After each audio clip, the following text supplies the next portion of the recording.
తెలుగు రాష్ట్రాల్లో వర్షాలు కాస్త తగ్గుముఖం పట్టినా వరద ఉధృతి కొనసాగుతోంది. గత 2 రోజులుగా కురిసిన భారీ వర్షాలతో వాగులు వంకలు పొంగి పొర్లుతున్నాయి. పలు ప్రాంతాల్లో కాలనీలోకి వరద నీరు చేరడంతో స్థానిక ప్రజలు తీవ్ర ఇబ్బందులు పడుతున్నారు. మరోవైపు వాగులు పొంగడంతో పలు గ్రామాలకు రాకపోకలు నిలిచిపోయాయి. భారీ వర్షాలతో కృష్ణా, తుంగభద్ర, గోదావరి నదులపై ప్రాజెక్టులకు వరద ప్రవాహం పెరిగింది.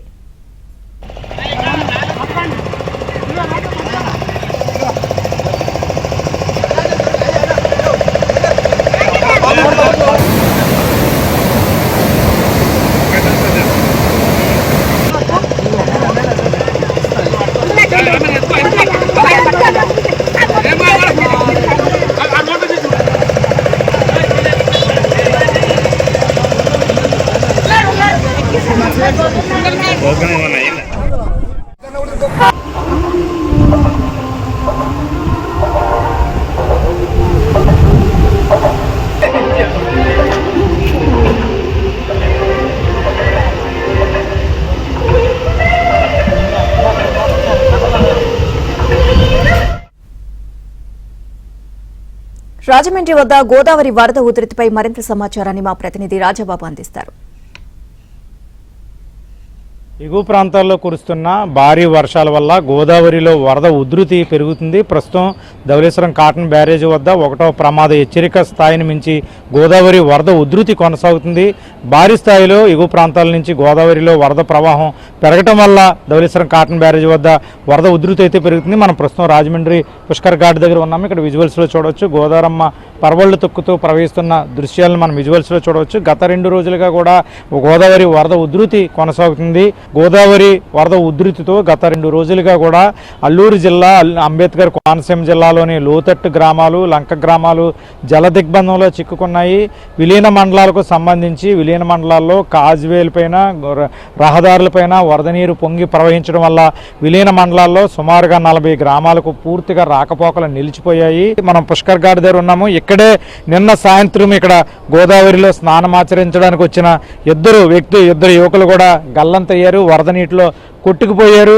ఇద్దరికి సంబంధించి ఒకరు బాపిరాజు, మరొకరు వీరబాబు, వీళ్ళిద్దరూ కూడా ఈ వరద నీటిలో కొట్టుకుపోయిన పరిస్థితి అయితే నెలకొంది. నిన్న సాయంత్రం నుంచి కూడా ఇప్పటి వరకు కూడా ఇద్దరు యువకులు గోదావరి వరద నీటిలో కొట్టుకుపోయినప్పటికీ కూడా వాళ్ళకి మృతదేహాలు ఇప్పటి వరకు కూడా లభ్యం కాలేదు. కుటుంబ సభ్యులు కూడా తీవ్ర ఆవేదన వ్యక్తం చేస్తున్నారు.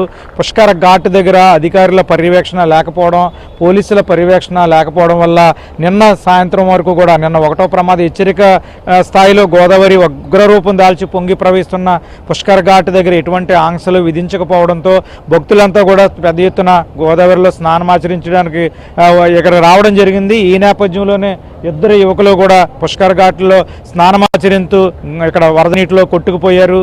వాళ్ళ కోసం ఇక్కడ ఎస్డీఆర్ఎఫ్ బృందాలు గాలిస్తున్న దృశ్యాలను కూడా మనం విజువల్స్లో చూడవచ్చు. నిన్న సాయంత్రం ఇద్దరు యువకులు ఈ వరద నీటిలో కొట్టుకుపోయారు. ఇప్పటి వరకు కూడా వాళ్ళ ఆచూకీ గల్లంత అయిపోయారు. వాళ్ళ ఆచూకీ కూడా ఇప్పటివరకు కూడా లభ్యం కాలేదు. కుటుంబ సభ్యులు కూడా తీవ్ర ఆందోళన వ్యక్తం చేస్తున్న పరిస్థితి అయితే ఉంది.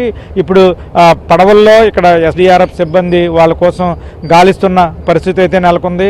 ప్రస్తుతం అంటే పుష్కర్ ఘాట్ దగ్గర గోదావరి వరదలు వచ్చినప్పుడు అధికారులు సరైన చర్యలు చేపట్టడం లేదు, రక్షణ చర్యలు చేపట్టడం లేదు అనేది రాజమండ్రి వాసులు ఆరోపిస్తున్న పరిస్థితి అయితే ఉంది. మున్సిపల్ అధికారులు కానీ ఇక్కడ పోలీసులు కానీ ఎటువంటి పర్యవేక్షణ లేకపోవడం వల్ల ఇక్కడ అసాంఘిక కార్యకలాపాలు కూడా పుష్కర్ ఘాట్ అడ్డాగా మారిందని చెప్పవచ్చు. ఈ నేపథ్యంలోనే వీళ్ళిద్దరూ కూడా నిన్న ఒకరు గోకవరం గ్రామానికి చెందిన వాళ్ళు, మరొకరు రాజానగర్ మండలం శ్రీరాంపురం గ్రామానికి చెందిన వాళ్ళు. అంటే ఇక్కడ వరద అంచనా వేయలేకపోయారు. గోదావరి వరద ఉధృతిని వాళ్ళకి తెలియని నేపథ్యంలో ప్రమాదవశాత్తు స్నానాన్ని దిగడం, కొట్టుకుపోవడం జరిగింది. వాళ్ళ కుటుంబ సభ్యులు కన్నీరు మున్నీరుగా విలపిస్తున్న పరిస్థితి అయితే నెలకొంది. ప్రస్తుతమైతే కనుక పుష్కర్ ఘాట్ దగ్గర నిన్న గల్లంతైన మృతదేహాల కోసం గాలింపు చర్యలు అయితే కొనసాగుతున్న పరిస్థితి అయితే నెలకొంది. ప్రస్తుతం గోదావరి వరద ఉధృతి కొనసాగుతూనే ఉంది.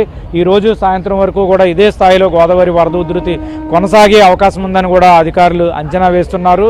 ఇది గోదావరి ఉగ్రరూపం దాల్చి పొంగి ప్రవహించడంతో అంబేద్కర్ కోనసీమ జిల్లా, అల్లూరు జిల్లాల్లో లోతట్టు గ్రామాలు జల దిగ్బంధంలో చిక్కుకున్న పరిస్థితి. వీడియో జర్నలిస్ట్ సతీష్తో రాజుబాబు, ఏబిఎన్ ఆంధ్రజ్యోతి, రాజమండ్రి.